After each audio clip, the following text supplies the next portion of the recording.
Good evening, dear students. Today we are going to study how national income is calculated by our second method, that is income method. So here we go. Last class में बच्चे हमने question करे थे बच्चे value added method के। किसके question करे थे बच्चे? वैल्यू एडेड मेथड के। तो आज बच्चे हमें अपना सेकंड मेथड बच्चे स्टार्ट करना है, जिसका नाम है बच्चे क्या? Income method. और देखेंगे बच्चे हम इनकम मेथड के थ्रू किस तरीके से बच्चे नेशनल इनकम निकाली जाती है। तो फर्स्ट ऑफ ऑल तो बच्चे हम इनकम मेथड का फॉर्मूला देखेंगे कि फॉर्मूला जो है बच्चे वो इनकम मेथड का क्या है, और उसके बाद बच्चे इसकी कुछ थ्योरी है बच्चे वो क्या करेंगे, हम स्टडी करेंगे। इज़ दैट क्लियर बच्चे? तो स्टार्ट करते हैं कि इनकम मेथड क्या है। देखिए बच्चे, फर्स्ट ऑफ ऑल तो बच्चे इनकम मेथड से जो हमारा निकलता है बच्चे वो निकलती है बच्चे हमारी डोमेस्टिक इनकम। क्या निकलती है? डोमेस्टिक इनकम, जिसको हम बच्चे NDP@FC कहते हैं। क्या बोलते हैं बच्चे? NDP@FC। तो इनकम मेथड से बच्चे हमारी क्या निकलती है? डोमेस्टिक इनकम निकलती है, जिसको क्या बोलते हैं हम? NDP@FC। और याद करें बच्चे वैल्यू एडेड मेथड से क्या निकलता था? वैल्यू एडेड मेथड से निकलता था GDP@MP। तो आपको ये पता होना चाहिए कि किस मेथड से क्या चीज़ फाइंड आउट होती है। तो इनकम मेथड से जो फाइंड आउट होती है वो क्या फाइंड आउट होती है? NDP@FC। अब इनकम मेथड के अंदर बच्चे तीन चीज़ें आती है। कितनी चीज़ें आती है? तीन। पहला आता है बच्चे compensation of employees. Compensation of employees बात करेंगे बच्चे। कंपनसेशन ऑफ एम्प्लॉयज़ क्या होता है? प्लस दूसरा आता है बच्चे इसके अंदर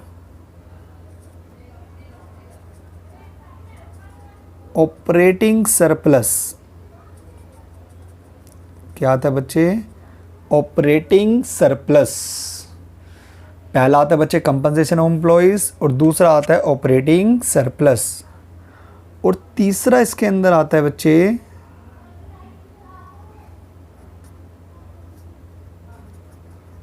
mixed income of self employed. Mixed income of self employed. ये तीन चीज़ें बच्चे अगर मैं ऐड कर दूं तो हमारी उससे क्या निकल के आती है बच्चे? डोमेस्टिक इनकम निकल के आती है, जिसको हम क्या बोलते हैं? NDP@FC। तो NDP@FC के लिए बच्चे तीन चीज़ों की ज़रूरत होती है। एक होती है कंपनसेशन ऑफ एम्प्लॉयज़, दूसरा होता है ऑपरेटिंग सरप्लस और तीसरा होता है बच्चे mixed income of self employed. Is that clear बच्चे? अब बात करते हैं बच्चे वन बाय वन कि कंपनसेशन ऑफ एम्प्लॉयज़ क्या है। तो देखते हैं यहाँ पे एक एक के बारे में बच्चे बात करते हैं। हम पहले बात करते हैं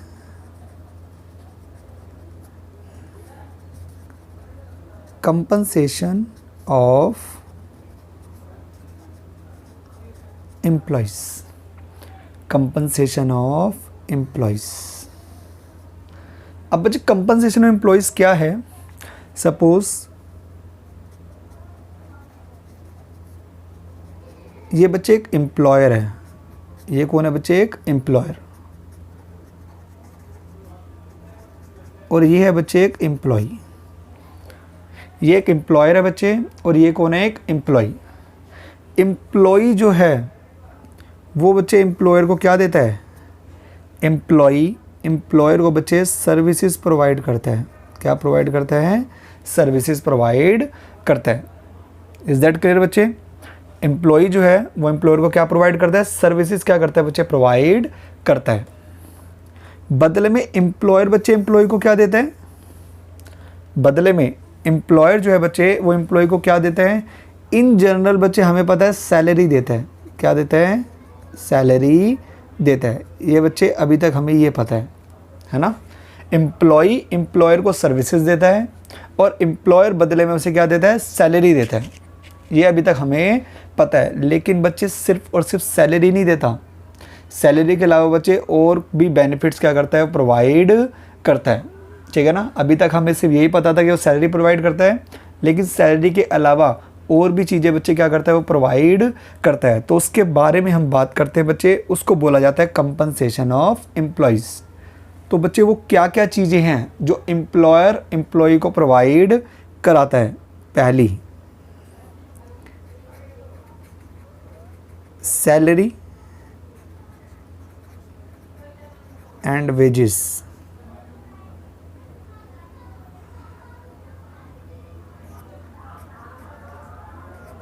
in cash, salary and wages in cash. ठीक है बच्चे, एक तो होता है जो हमें पता ही है कि एम्प्लॉयर जो है बच्चे एम्प्लॉय को सैलरी प्रोवाइड कराता है और वो कैश में प्रोवाइड कराता है। किस में प्रोवाइड कराता है बच्चे, कैश में। ठीक है, दूसरा बच्चे salary and wages in kind. बच्चे कभी कभी एम्प्लॉयर ना एम्प्लॉय को सैलरी और वेजेस के नाम पे बच्चे इन काइंड बच्चे क्या करता है, प्रोवाइड फैसिलिटी कराता है। ठीक है ना, जैसे फॉर एग्जांपल बच्चे एम्प्लॉयर ने एम्प्लॉय को बच्चे कार दे दी, सैलरी ना दे के बच्चे क्या दे दी, कार दे दी, तो वो क्या है, इन काइंड है। सपोज एम्प्लॉयर ने एम्प्लॉय को लैपटॉप दे दिया बच्चे, तो लैपटॉप भी क्या है बच्चे, इन काइंड फैसिलिटी है। सपोज एम्प्लॉयर ने एम्प्लॉय को मोबाइल बच्चे क्या कर दिया, गिफ्ट कर दिया, तो वो भी बच्चे क्या है, इन काइंड फैसिलिटी है। ठीक है ना, तो कभी कभी बच्चे सैलरी और वेजेस कैश में दी जाती है और कभी कभी सैलरी और वेजेस बच्चे इन काइंड में दे दी जाती है। ठीक है ना, तो अभी तक तो सिर्फ हमें ये पता था बच्चे कि कैश में हमें क्या मिलती है, सैलरी और वेजेस मिलती है। लेकिन ज़रूरी नहीं है बच्चे, एम्प्लॉय अगर चाहे तो इन काइंड फैसिलिटी भी वो मांग सकता है। ठीक है, तो सैलरी और वेजेस बच्चे इन कैश भी हो सकती है और सैलरी और वेजेस बच्चे इन काइंड भी हो सकती है। इन काइंड के अंदर बच्चे क्या क्या आ जाता है, कुछ भी हो सकता है बच्चे, मोबाइल, लैपटॉप, घर। ठीक है ना, कुछ भी, बस कैश नहीं होना चाहिए। ठीक है ना, उसको बोलते हैं salary and wages in kind. तो दो चीज़ें हो गई। तीसरी बच्चे अलाउंसेस। बच्चे अलाउंसेस दे देते हैं बच्चे, एम्प्लॉयर जो है वो एम्प्लॉय को क्या दे देते हैं, अलाउंसेस। अलाउंसेस बच्चे क्या होता है, अलाउंसेस भी बच्चे कैश में दिए जाते हैं। और ये अलाउंसेस बच्चे मैं कुछ एग्जांपल लिख देता हूँ यहाँ पे। फॉर एग्जांपल, जैसे सपोज आपको बच्चे ट्रांसपोर्ट अलाउंस दे दिया, क्या दे दिया, ट्रांसपोर्ट अलाउंस। ट्रांसपोर्ट अलाउंस क्या होता है बच्चे, घर से ऑफिस तक के पैसे और ऑफिस से घर तक के पैसे। ठीक है ना, आप बच्चे ऑफिस जाते हो तो घर से ऑफिस जाओगे और ऑफिस से घर आओगे, तो उसके लिए जो बच्चे आपका कन्वेंस लग रहा है, उसके लिए जो आपके बच्चे पैसे लग रहे हैं, वो जो अलाउंस होता है बच्चे उसको बोलते हैं ट्रांसपोर्ट अलाउंस। क्या बोलते हैं उसको, ट्रांसपोर्ट अलाउंस।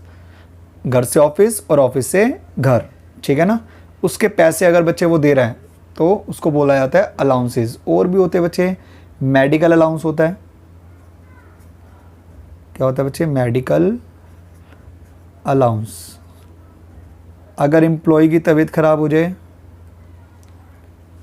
और भी बच्चे बहुत सारे अलाउंसेस होते हैं। ठीक है ना, मेडिकल अलाउंस क्या होता है बच्चे, अगर एम्प्लॉय की तबीयत ख़राब हो जाए तो वो अपनी जाके बच्चे ट्रीटमेंट करा सकते हैं, तो उस पर जो खर्चा होगा बच्चे वो कौन दे रहा है बच्चे, एम्प्लॉयर दे रहा है। ठीक है ना, और वो कैश में दे रहा है। किस में दे रहा है बच्चे, कैश में। तो अलाउंसेस जो दिए जाते हैं बच्चे वो कैश में दिए जाते हैं। ठीक है ना, इज दैट क्लियर बच्चे।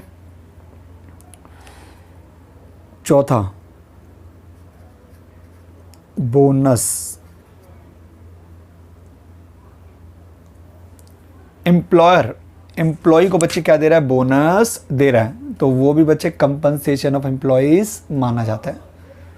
और बच्चे एक और रह गया बच्चे, बहुत इंपॉर्टेंट है ये, employers contribution to social security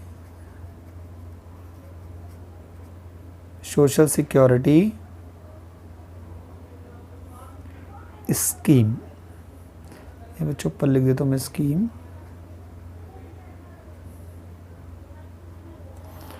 हाँ बच्चे, क्या है बच्चे ये?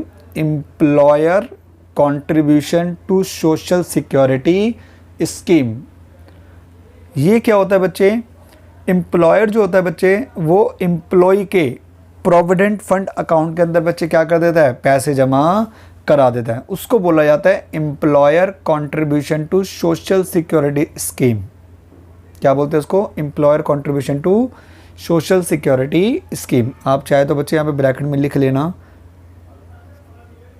लाइक प्रोविडेंट फंड लिख लेना बच्चे, यहाँ पे मेरी जगह कम है तो आप लिख लेना लाइक प्रोविडेंट फंड। ठीक है, like provident fund. Is that clear बच्चे?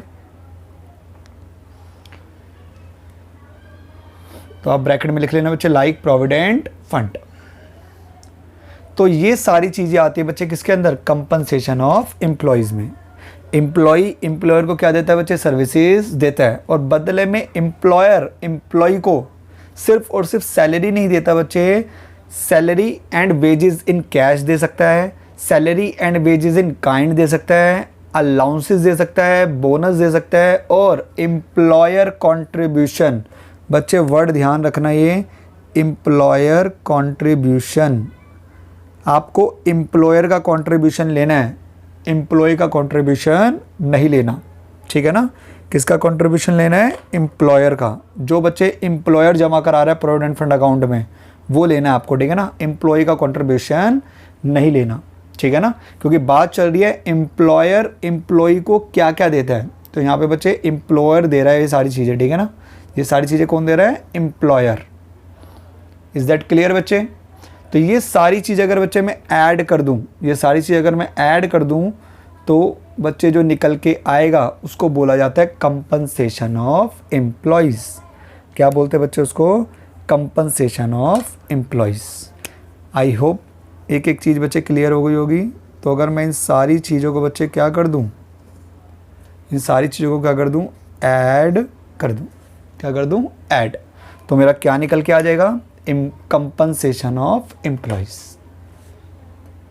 तो ये तो था बच्चे पहला पार्ट, कंपनसेशन ऑफ एम्प्लॉयज क्या होता है। Is that clear? अब बात करेंगे बच्चे सेकंड पार्ट पे, जिसका नाम क्या है बच्चे? Operating surplus. ठीक है ना? तो चलते हैं बच्चे ऑपरेटिंग सरप्लस की ओर। तो देखते हैं ऑपरेटिंग सरप्लस बच्चे क्या होता है।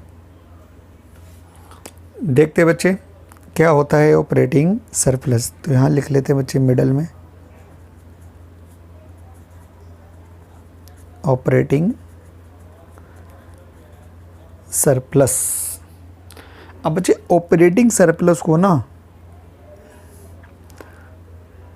दो पार्ट में डिवाइड किया जाता है।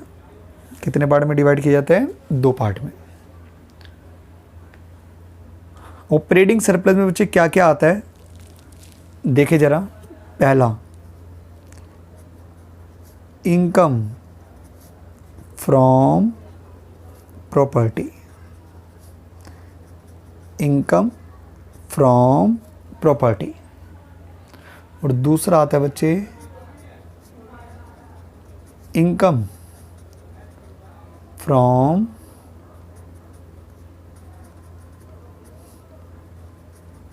एंटरप्रेन्योरशिप। हाँ, तो बच्चे दो चीज़ें आती है ऑपरेटिंग सरप्लस के अंदर। एक आता है इनकम फ्रॉम प्रॉपर्टी और दूसरा आता है बच्चे income from entrepreneurship. Is that clear बच्चे? अगर मैं इन दोनों को ऐड कर दूं, अगर मैं इन दोनों को ऐड कर दूं बच्चे, तो हमारा क्या निकल के आ जाता है? ऑपरेटिंग सरप्लस निकल के आ जाता है। तो ऑपरेटिंग सरप्लस निकालने के लिए बच्चे इन दोनों को मुझे क्या करना पड़ेगा? ऐड करना पड़ेगा। अब बात आती है कि सर इनकम फ्रॉम प्रॉपर्टी में क्या क्या आता है। तो बच्चे इनकम फ्रॉम प्रॉपर्टी में देखो क्या क्या आता है। इनकम फ्रॉम प्रॉपर्टी के अंदर बच्चे पहला आता है रेंट। पहला क्या आता है बच्चे? रेंट। अगर आपने बच्चे कोई प्रॉपर्टी रेंट पे दे दी तो वहां से क्या निकल के आएगी बच्चे? रेंटल इनकम निकल के आएगी। क्या निकल के आएगी बच्चे? रेंटल इनकम निकल के आएगी। अगर आप अपनी कोई भी प्रॉपर्टी रेंट पे देते हो तो वहां से जो निकल के आएगी बच्चे, वो क्या निकल के आएगी? Rental income. ठीक है। दूसरी चीज होती है बच्चे रॉयल्टी।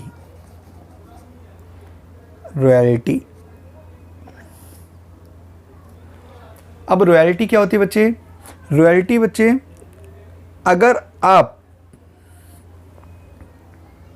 आप बच्चे अपना दिमाग रेंट पे दे रहे हो। सर दिमाग कैसे रेंट पे दे सकते हैं? बच्चे दिमाग रेंट पे देने का मतलब होता है, जैसे सपोज मैं कोई ऑथर हूँ, मैंने कोई बच्चे बुक क्या करी बच्चे? एक बुक लिखी बच्चे। मैं एक ऑथर हूँ और मैंने क्या करी? एक बुक क्या करी बच्चे? लिखी। और वो बुक बच्चे मैंने क्या कर दी? पब्लिकेशन को बच्चे क्या कर दी? सोल्ड आउट कर दी। ठीक है ना। अब मैं दो तरीके से बच्चे पब्लिकेशन को क्या कर सकता हूँ? अपनी बुक दे सकता हूँ। एक तो कि भाई मैंने अपनी जो बुक लिखी है वो उसको दे दूँ और लमसम अमाउंट ले लिया बच्चे। मैंने 10 लाख रुपए ले लिए, 50 लाख रुपए ले लिए, 1 करोड़ रुपए ले लिए। अब वो जो पब्लिकेशन है बच्चे, वो उस बुक को क्या करेगी? प्रिंट करेगी और मार्केट में क्या करेगी? सोल्ड आउट करेगी। जैसे फॉर एग्जांपल बच्चे चेतन भगत क्या है बच्चे? एक ऑथर है। वो अपनी बुक लिखते हैं और वो बुक लिख के बच्चे करता क्या है? वो पब्लिकेशन को बच्चे क्या करता है? वो बेच देता है। ठीक है ना। अगर वो एक ही बार में बच्चे सारा पैसा ले ले तो वो होती है बच्चे लमसम रॉयल्टी। वो क्या होती है? Lump sum royalty. और अगर वो पर बुक के हिसाब से बच्चे चार्ज करे तो वो बच्चे वो भी क्या होती है? एक रॉयल्टी होती है, लेकिन वो लमसम नहीं होती, वो पर बुक बेसिस पे बच्चे क्या की जाती है? चार्ज की जाती है। इज दैट क्लियर बच्चे? या फिर आपने बच्चे कोई फॉर्मूला बच्चे क्या करा? इन्वेंट करा। अब आप अपना फॉर्मूला बच्चे इन्वेंट करके क्या करोगे? अब अपना फॉर्मूला इन्वेंट करके क्या करोगे? उसके पेटेंट कराओगे। क्या कराओगे? पेटेंट, ताकि उस फॉर्मूले को बच्चे और कोई यूज़ ना कर सके। ठीक है ना। तो जब बच्चे आप पेटेंट करा लोगे तो या तो आप खुद प्रोडक्शन करोगे उसकी, या फिर वो किसी कंपनी को या किसी अनदर पर्सन को बच्चे क्या कर दोगे? सोल्ड आउट कर दोगे। तो उससे बदले में जो चार्ज करोगे उसको बोला जाता है बच्चे रॉयल्टी। आई होप बच्चे रॉयल्टी समझ आ रही होगी कि रॉयल्टी क्या होती है। यानी इसका मतलब होता है बच्चे इंटेलेक्चुअल प्रॉपर्टी अगर आप क्या कर रहे हो? रेंट पे दे रहे हो, तो आपको बदले में क्या मिलती है? रॉयल्टी मिलती है। क्या मिलती है? रॉयल्टी। Is that clear? जैसे फॉर एग्जांपल बच्चे जापान ने बच्चे क्या करा? जापान ने दिल्ली मेट्रो जो है बच्चे वो क्या करी? उसकी सर्विसेज बच्चे क्या करी? प्रोवाइड कराई। तो हमारी जो बच्चे दिल्ली मेट्रो की जो बच्चे कंपनी है वो उन जापान को बच्चे क्या दे रही होगी? रॉयल्टी दे रही होगी। ठीक है ना। तो अगर कोई फॉर्मूला, कोई इन्वेंशंस बच्चे दी जाती है, या फिर कोई ऑथर बच्चे अपनी कोई बुक लिखता है, यानी आप कोई ऐसा काम कर रहे हो, तो अगर आप बच्चे अपनी इंटेलेक्चुअल प्रॉपर्टी रेंट पे देते हो तो बदले में आपको क्या मिलती है बच्चे? रॉयल्टी मिलती है। Is that clear? तो एक तो प्रॉपर्टी आप बच्चे रेंट पे दे रहे हो, उससे रेंटल इनकम हो रही है, और एक अपनी इंटेलेक्चुअल प्रॉपर्टी बच्चे रेंट पे दे रहे हो। ठीक है ना। जिसको हम सिंपल लैंग्वेज में बोल देते बच्चे अपना दिमाग। ठीक है ना। तो उससे बदले में आपको क्या मिलती है बच्चे? रॉयल्टी मिलती है। ठीक है। तीसरी चीज होती है बच्चे इंटरेस्ट। अगर आप अपनी कैपिटल किसी को बच्चे उधार दे रहे हो तो बदले में बच्चे क्या लोगे? उससे बदले में उससे बच्चे इंटरेस्ट चार्ज करोगे। अगर आप बच्चे किसी को लोन देते हो तो बदले में उससे क्या चार्ज करते हो? इंटरेस्ट चार्ज करते हो। तो ये 3 टाइप की बच्चे हमारी इनकम फ्रॉम प्रॉपर्टी हो सकती है। ठीक है ना। पहला, अगर आप अपनी प्रॉपर्टी रेंट पे दे रहे हो तो वहाँ से रेंटल इनकम आएगी। दूसरा, अगर आप अपनी इंटेलेक्चुअल प्रॉपर्टी रेंट पे दे रहे हो तो वहाँ से क्या आएगी बच्चे? रॉयल्टी आएगी। और तीसरा, अगर आप अपनी कैपिटल दे रहे हो बच्चे तो बदले में क्या मिलेगा आपको? इंटरेस्ट मिलेगा। अगर मैं इन तीनों को बच्चे क्या कर दूं? जोड़ दूं तो बच्चे क्या निकल के आ जाएगी मेरी, इनकम फ्रॉम प्रॉपर्टी। तो अगर मैं इन तीनों को बच्चे क्या कर दूं, ऐड कर दूं, क्या कर दूं, ऐड, तो बदले में बच्चे क्या निकल के आएगी, income from property. Is that clear बच्चे। अब बात आती है बच्चे इनकम फ्रॉम एंटरप्रेन्योरशिप। अब बच्चे एंटरप्रेन्योरशिप को एक ही इनकम होती है जिसका नाम क्या है,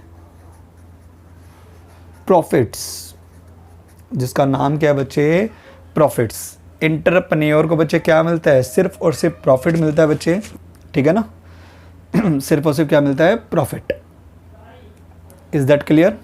तो अगर मैं इन दोनों को बच्चे जोड़ दूं तो मेरा क्या निकल के आ जाएगा, ऑपरेटिंग सरप्लस। और अगर आपको बच्चे इनकम फ्रॉम प्रॉपर्टी गिवन नहीं है तो आप इन तीनों चीज़ों को क्या करोगे, ऐड करोगे, तो आपकी क्या आ जाएगी, इनकम फ्रॉम प्रॉपर्टी। और अगर इनकम फ्रॉम एंटरप्रेन्योरशिप निकालना है तो बच्चे वो क्या होगा, आपका प्रॉफिट्स होगा। और कभी कभी एग्ज़ाम में आपको प्रॉफिट्स गिवन नहीं होते, कभी कभी एग्ज़ाम में आपको प्रॉफिट्स गिवन नहीं होते, तो बच्चे फिर कैसे निकालेंगे बच्चे, प्रॉफिट के फिर बच्चे 3 पार्ट होते हैं। कितने पार्ट होते हैं बच्चे, प्रॉफिट के 3 पार्ट, ठीक है, कितने पार्ट होते हैं, 3 पार्ट। सपोज बच्चे किसी कंपनी ने फॉर एग्जांपल बच्चे 1000 रुपये प्रॉफिट कमाया, कितने प्रॉफिट कमाया, 1000 रुपये। Is that clear. अब इस 1000 के बच्चे क्या क्या पार्ट बनेंगे, देखो क्या क्या बनते हैं बच्चे। पहला बनेगा corporate tax,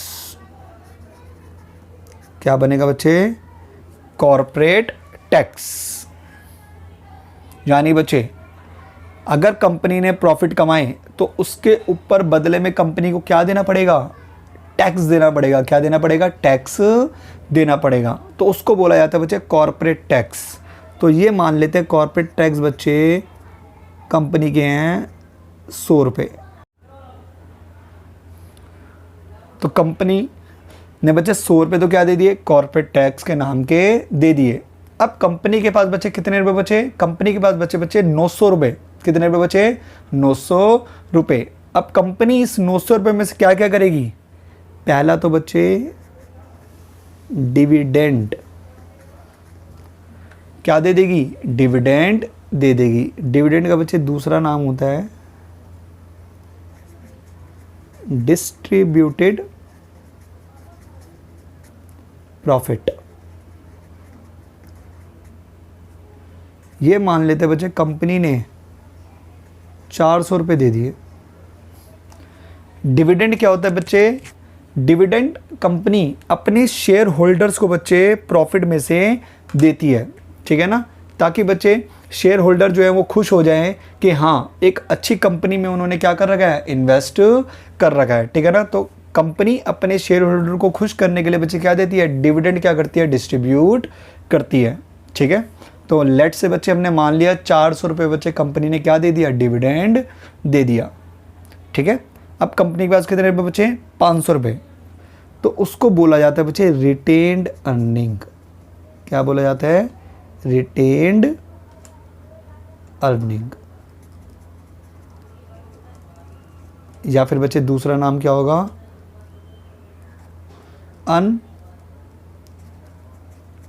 undistributed profit. Undistributed profit, या तो रिटेन्ड अर्निंग बोल लो बच्चे या अनडिस्ट्रीब्यूटेड प्रॉफिट बोल लो, ठीक है। ये कितना बच गया कंपनी के पास, 500 रुपये। बच्चे कंपनी क्या करती है, सारे के सारे तो बच्चे डिविडेंड देगी नहीं कंपनी, कंपनी कुछ पैसे क्या करती है बच्चे, बचा लेती है, ताकि इन फ्यूचर अगर कंपनी को पैसों की बच्चे ज़रूरत पड़े तो वो इस रिटेन्ड अर्निंग में से बच्चे उस पैसे का यूज़ करती है, ठीक है ना। क्योंकि बच्चे फ्यूचर कॉन्टिजेंसी बच्चे कभी भी फ्यूचर में बच्चे कुछ भी हो सकता है, तो कंपनी अपने रिटेन्ड अर्निंग बच्चे संभाल के रखती है, ताकि फ्यूचर में अगर कभी कंपनी को फंड की ज़रूरत पड़ी तो वो अपनी रिटेन्ड अर्निंग क्या कर सके, यूज़ कर सके। तो अगर मैं बच्चे तीनों को जोड़ दूं, अगर मैं इन तीनों को बच्चे क्या कर दूं, जोड़ दूं, कॉर्पोरेट टैक्स को, डिविडेंड को और रिटेन्ड अर्निंग को अगर बच्चे इन तीनों को मैं जोड़ दूं तो मेरा क्या निकल के आ जाएगा, प्रॉफिट निकल के आ जाएगा। अगर क्वेश्चन में डायरेक्टली प्रॉफिट गिवन है तो बच्चे कोई दिक्कत ही नहीं है, तो आप डायरेक्टली प्रॉफिट ले लोगे। अगर क्वेश्चन में प्रॉफिट गिवन नहीं है तो आपको बच्चे क्या करना पड़ेगा, कॉर्पोरेट टैक्स, डिविडेंड और रिटेन्ड अर्निंग को बच्चे क्या करना पड़ेगा, जोड़ना पड़ेगा। अगर इन तीनों को मैं जोड़ दूं तो बच्चे मेरे क्या निकल के आ जाएंगे, प्रॉफिट से निकल के आ जाएंगे। इज़ दैट क्लियर बच्चे? तो इस तरीके से आप बच्चे क्या निकालोगे, ऑपरेटिंग सरप्लस। तो ऑपरेटिंग सरप्लस के बच्चे दो पार्ट होते हैं, एक होता है इनकम फ्रॉम प्रॉपर्टी और एक होता है income from entrepreneurship. Income property बच्चे निकालने के बच्चे तरीके क्या होते हैं, रेंट, रॉयल्टी और इंटरेस्ट। अगर मैं इन तीनों को जोड़ दूं, रेंट, रॉयल्टी और इंटरेस्ट को अगर बच्चे मैं जोड़ दूं तो मेरी क्या निकल के आ जाएगी, इनकम फ्रॉम प्रॉपर्टी। ठीक है। और इनकम फ्रॉम एंटरप्रेन्योरशिप में बच्चे क्या आता है, सिर्फ और सिर्फ प्रॉफिट्स आते हैं। और प्रॉफिट अगर गिवन है तो अच्छी बात है, और प्रॉफिट गिवन नहीं है तो बच्चे आपको क्या करना पड़ेगा, कॉर्पोरेट टैक्स, डिविडेंड या डिस्ट्रीब्यूटेड प्रॉफिट और रिटेन्ड अर्निंग को बच्चे क्या करना पड़ेगा, जोड़ना पड़ेगा। अगर इन तीनों को जोड़ दूंगा तो मेरे क्या निकल के आ जाएंगे बच्चे, प्रॉफिट निकल के आ जाएंगे। इज़ दैट क्लियर बच्चे? ये होता है बच्चे आपका ऑपरेटिंग सरप्लस। आई होप बच्चे ऑपरेटिंग सरप्लस समझ आ गया होगा और कंपनसेशन ऑफ एम्प्लॉय समझ आ गया होगा। तीसरा है बच्चे मिक्स्ड इनकम। तीसरा क्या है बच्चे, mixed income of self employed person. ठीक है बच्चे।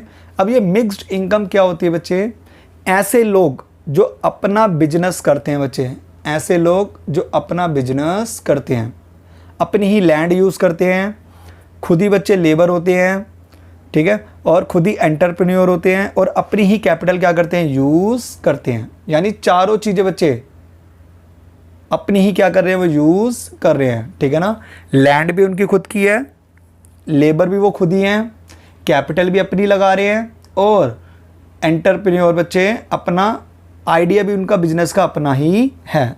अगर वो चारों चीज़ें बच्चे अपनी यूज़ करते हैं तो ऐसे बंदों को बोला जाता है mixed income of self employed persons. ठीक है बच्चे। जैसे for example lawyer, CA, CS, CMA, doctor, ये बच्चे जितने भी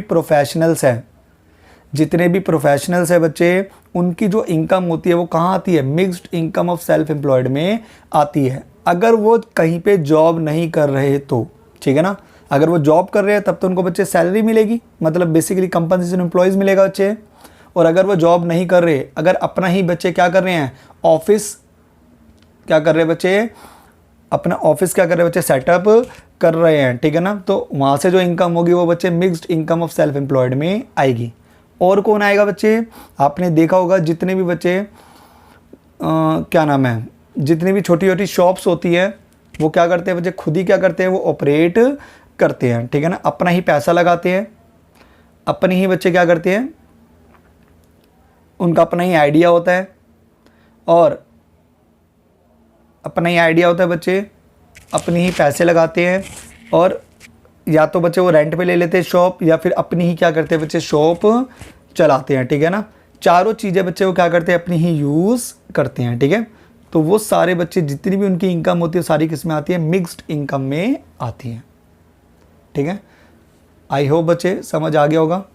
तो इनकम मेथड के अंदर बच्चे निकलता क्या है हमारा, डोमेस्टिक इनकम, जिसको हम क्या बोलते हैं, एनडीपीएफसी। और अगर मैं तीन चीज़ों को जोड़ दूं, compensation of employees, operating surplus और mixed income of self employed persons, तीनों को जोड़ने के बाद जो आएगा बच्चे हमारा वो डोमेस्टिक इनकम आएगा। और एक एक बच्चे हमने डिटेल में पढ़ लिया। ठीक है ना, अगर आपको मिक्स्ड इनकम क्वेश्चन में गिवन नहीं है तो आप बच्चे ज़ीरो मान लेना। ठीक है ना, अगर क्वेश्चन में मिक्स्ड इनकम गिवन नहीं है तो आप क्या मान लोगे, उसको ज़ीरो मान लोगे। ठीक है, बाकी कंपनसेशन एम्प्लॉयज़ मैंने मैं बता दिया बच्चे किन किन को जोड़ना है, और ऑपरेटिंग सरप्लस मैंने बता दिया किस किस को ऐड ऑन करना है। Is that clear? तो ये तो था बच्चे फॉर्मूला। ठीक है ना, ये तो क्या था, फॉर्मूला। ठीक है, और यहाँ से निकल के क्या आएगी बच्चे, क्या निकल के आएगी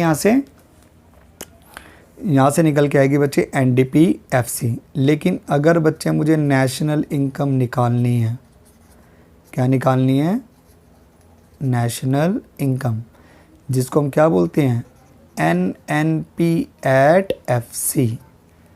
तो बच्चे NNP एट FC कैसे निकलेगा? डोमेस्टिक इनकम मतलब NDPFC प्लस NFIA। बच्चे क्या ऐड कर दोगे आप? NFIA। तो आपके बच्चे क्या निकल जाएगी? नेशनल इनकम निकल के आ जाएगी। क्योंकि बच्चे देखो NN सेम है, डोमेस्टिक से नेशनल पे जाना है। डोमेस्टिक से बच्चे कहाँ जाना है? नेशनल पे जाना है। अगर डोमेस्टिक से बच्चे नेशनल पे जाना होता है तो हमें NFIA क्या करना होता है? ऐड करना होता है। तो हम NFIA क्या कर देंगे? ऐड कर देंगे। बाकी PP सेम है, FC सेम है। ठीक है बच्चे, इस तरीके से आप क्या निकालोगे? अपनी नेशनल इनकम कैलकुलेट करोगे। किसके थ्रू? इनकम मेथड के थ्रू। किसके थ्रू बच्चे? इनकम मेथड के थ्रू। इज दैट क्लियर बच्चे? तो अब बच्चे इसकी थ्योरी देखेंगे हम। ठीक है, अब 5 मिनट बच्चे इसकी थ्योरी पे देते हैं। ठीक है, लो बच्चों तो चलते हैं बच्चे इनकम मेथड की थ्योरी की तरफ। जो फॉर्मूला बच्चे हमने अभी पढ़ा था उसी के बेसिस पे बच्चे ये थ्योरी है। ठीक है ना, अभी आपको बच्चे थ्योरी प्रॉपर बच्चे समझ आएगी। अगर मैं पहले बच्चे थ्योरी पढ़ाता और फिर प्रैक्टिकल पढ़ाता तो आपको बच्चे थोड़ी दिक्कत होती। ठीक है ना, क्योंकि आपको टर्म्स अच्छी तरीके से बच्चे नहीं पता थे। ठीक है ना, कि ऑपरेटिंग सरप्लस क्या होता है, मिक्स्ड इनकम क्या होती है, कंपनसेशन ऑफ एम्प्लॉयज़ क्या होता है। अब बच्चे आपको सारी टर्म्स पता चल चुकी है। अब आपको बच्चे थ्योरी प्रॉपर समझ आएगी। तो देखते हैं बच्चे थ्योरी क्या है। Under income method the steps involved in calculating national income are as follows. तो बच्चे कुछ स्टेप्स है बच्चे इनकम मेथड के अंदर जो आपको बच्चे क्या करने पड़ेंगे? फॉलो करने पड़ेंगे। Step number 1, all the production units are identified and categorised. जितनी भी बच्चे प्रोडक्शन यूनिट्स हैं उनको बच्चे आइडेंटिफाइड किया जाएगा और कैटेगराइज किया जाएगा into primary, secondary and tertiary sector में। ये बच्चे हमने वैल्यू एडिड मेथड में भी देखा था कि 3 बच्चे वो होते हैं, प्राइमरी सेक्टर होता है, सेकेंडरी सेक्टर होता है, टर्शरी सेक्टर होता है। ठीक है ना, तो सारी प्रोडक्शन यूनिट को बच्चे किस में डिवाइड किया जाता है? 3 सेक्टर के अंदर, प्राइमरी में, सेकेंडरी में और टर्शरी सेक्टर में। इज दैट क्लियर बच्चे?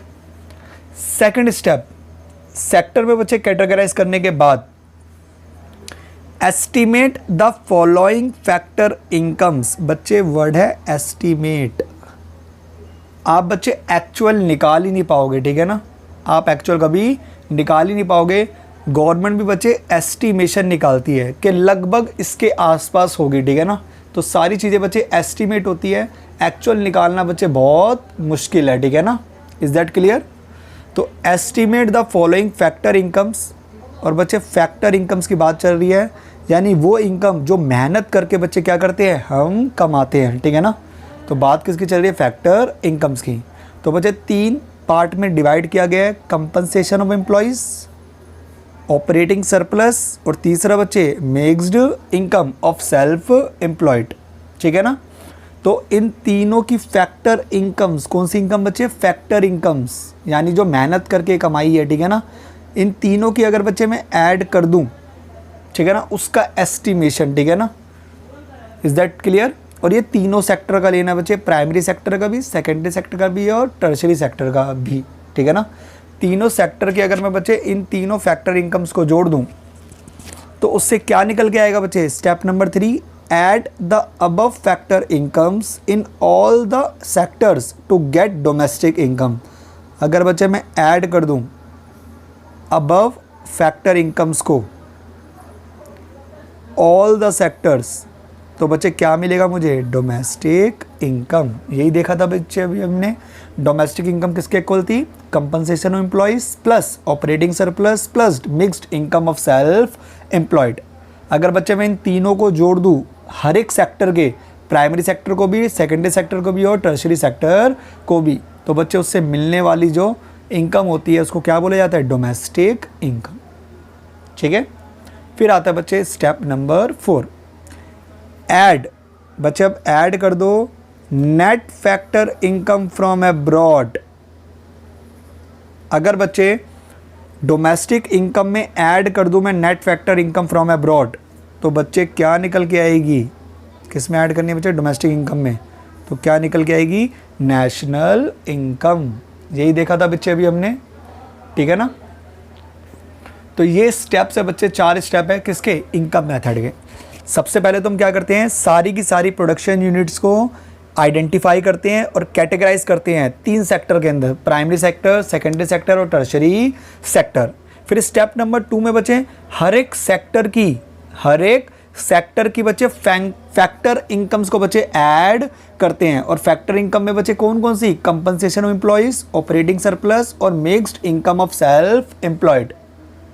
अगर मैं सारे सेक्टर की बच्चे फैक्टर इनकम्स को जोड़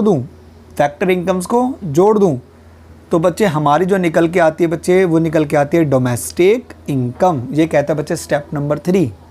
और डोमेस्टिक इनकम में अगर बच्चे मैं NFIA जोड़ दूं, net factor income from abroad, तो उससे निकलने वाली बच्चे जो इनकम होती है वो क्या होती है? National income. ये कहता है बच्चे हमारा step number 4। Is that clear बच्चे? अगर क्वेश्चन में आता है बच्चे कि इनकम मेथड के आप स्टेप्स क्या करो, रिप्रेजेंट करो, ठीक है ना, तो आपको बच्चे इस तरीके से 4 स्टेप आपको लिख के आने हैं एज इट इज़, ठीक है बच्चे।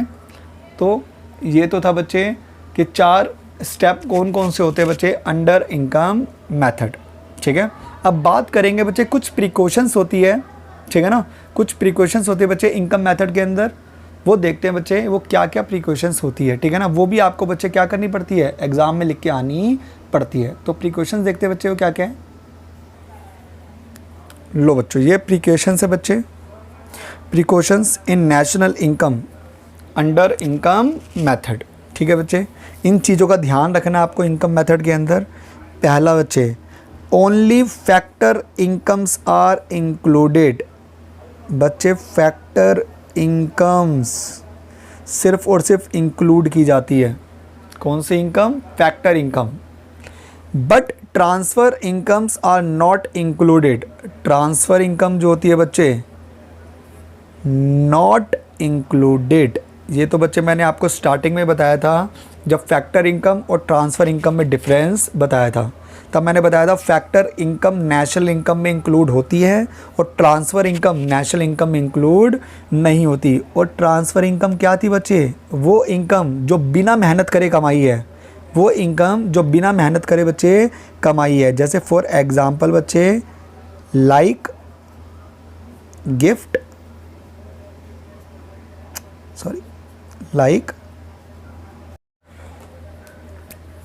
तो बच्चे ट्रांसफ़र इनकम क्या थी बच्चे? लाइक गिफ्ट, डोनेशंस, और भी बच्चे हो सकते हैं स्कॉलरशिप्स, ठीक है ना, एटसेट्रा।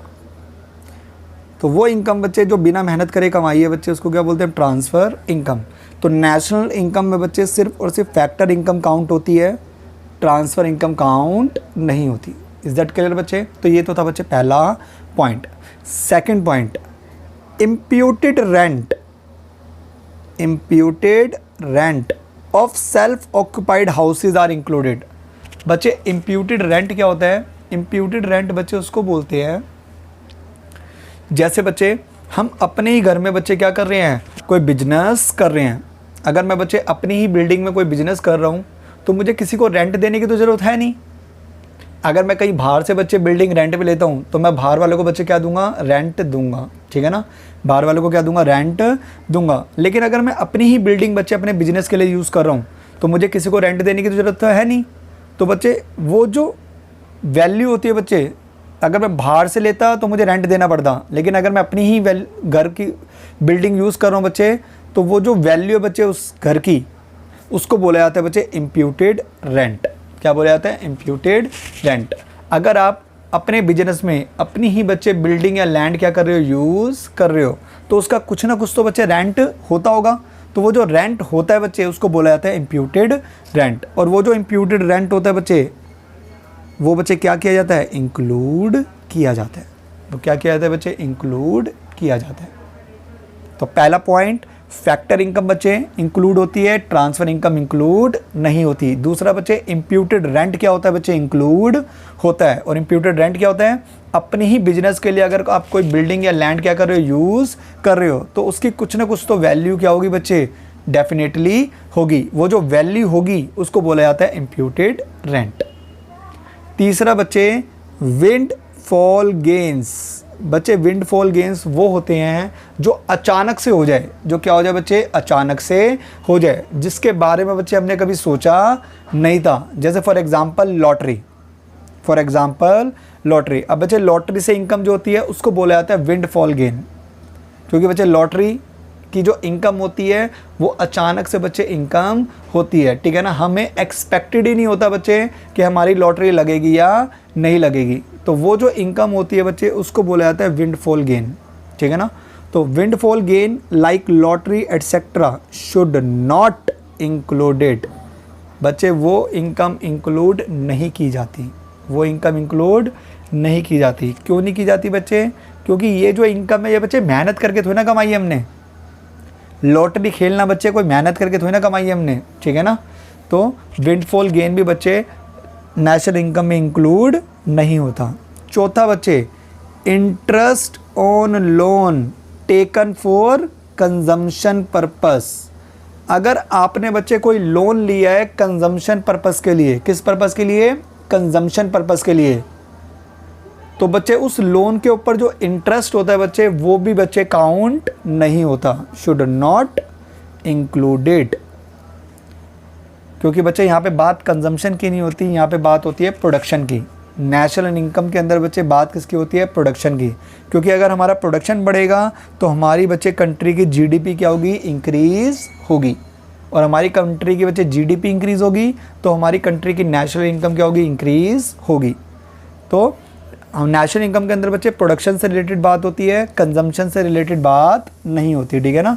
तो कंजम्पशन पर्पस के लिए अगर आपने लोन लिया है तो उस लोन के ऊपर जो इंटरेस्ट होगा बच्चे वो काउंट नहीं होगा। तो 4 चीज़ें बच्चे प्री क्वेश्चंस के अंदर। पहली, आपको फैक्टर इनकम लेनी है, ट्रांसफ़र इनकम नहीं लेनी। दूसरा बच्चे इम्प्यूटेड रेंट इंक्लूड होता है नेशनल इनकम के अंदर। तीसरा बच्चे विंडफॉल गेन नेशनल इनकम के अंदर बच्चे इंक्लूड नहीं होता। चौथा बच्चे interest on loan for consumption purpose, वो भी बच्चे इंक्लूड नहीं होता, किसके अंदर, नेशनल इनकम के अंदर। तो ये था बच्चे हमारा इनकम मेथड। पहले मैंने आपको पूरा फॉर्मूला समझाया बच्चे, उसके बाद मैंने आपको बच्चे इसकी थ्योरी पढ़ा दी, ठीक है। तो थ्योरी में अगर क्वेश्चन आएगा तो आपको एज इट इज़ बच्चे ये लाइनें लिख के आनी है, ठीक है। तो नेक्स्ट क्लास में बच्चे हम इसके क्वेश्चंस करेंगे। अगर आपको इससे कोई भी प्रॉब्लम हो बच्चे, कोई भी डाउट्स हो तो आप मुझसे कमेंट सेक्शन में पूछ सकते हो। आज की क्लास में बस बच्चे इतना ही। Thank you for watching my video, stay tuned.